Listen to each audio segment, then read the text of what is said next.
Good morning, it's October 31st, and this is To My Liberal Friends. How do you get out of this stalemate and get the government funded? And that's the question that everyone's asking, but nobody seems to have an answer. But senators on both sides are getting jumpy. And when SNAP benefits run out next week, a lot of Democrats are going to start asking Chuck Schumer, what's his endgame plan? What is it really?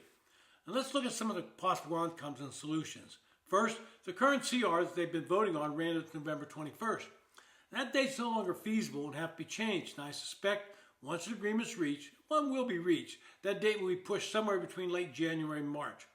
That would give the Appropriations Committee some time to do the actual work of putting together individual bills that can pass. And that's the regular order of how things should be done in Congress.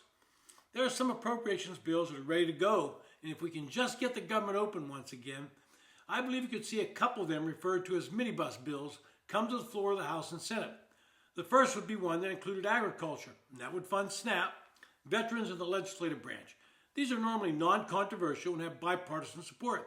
Nobody wants to shortchange farmers, and everybody wants funding for the veterans, and I think most members want to get SNAP funded again. And that would lead to a second minibus. This is a key one that will have most of the debate. It will include defense. It will have the necessary votes. Then the big kahuna, the Labor and Health and Human Appropriations Bill.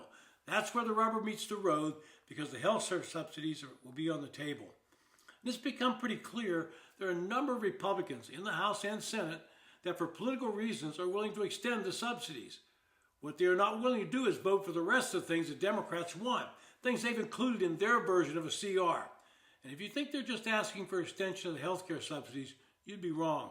They believe they have some leverage, so they're asking for some of their other pet projects. Some of them are $24.6 million for climate resilience in Honduras. They want that put in the bill. $13.4 million for civic engagement in Zimbabwe. Not sure what that really is. $3.9 million for LGBTQ plus democracy grants in the Balkans. Hey, let them fund their own democracy. $2.9 million for desert locust reduction in Africa. And $2 million to organizing the feminist democratic principles in Africa. I mean, where do they make this stuff up? Democrats have also included some policy initiatives that they were passed in the tax bill earlier this year. They want to repeal the health section of the Working Families Tax Cut, which Republicans say would open the door for taxpayer-funded health care for undocumented immigrants.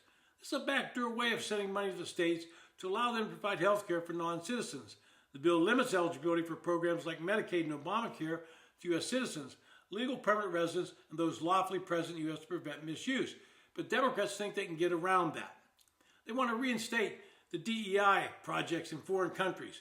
Republicans are going to object to anything that waters down that provision and eliminate the funding. They want to remove work requirements for able-bodied, non-working adults on taxpayer-funded health programs. I'm not sure how you object to this requirement. Now, all they want to do is work 20 hours of either volunteer work or some form of work. And they also want to restore any cuts made to Medicaid in the tax bill. Then they want to restore funding for NPR and the public television to the levels before the cuts in the tax bill. I don't think that's going to pass either. And they want to rescind the border security measures passed in the tax bill. Read that they want to open the border again. Well, yesterday, Trump called for Republicans to abolish Rule 22, the filibuster rule. Majority Leader John Thune dismissed the idea, and hopefully Republicans will resist the temptation. This is what Democrats wanted to do when they had the majority, but they were thwarted by Senators Manchin and Senator Sinema. If this rule were changed, then there would be never a reason to negotiate with the minority, whether they be Republicans or Democrats.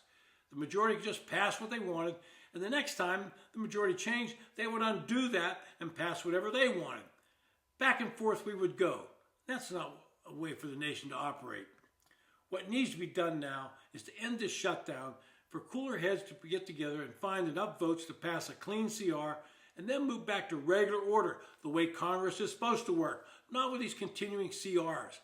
Democrats will get some of what they want, probably the health care subsidies, but they won't get the ridiculous wish list they now have on the table. Then we would get the government running and open again. This has been To My Liberal Friends. Thanks for listening.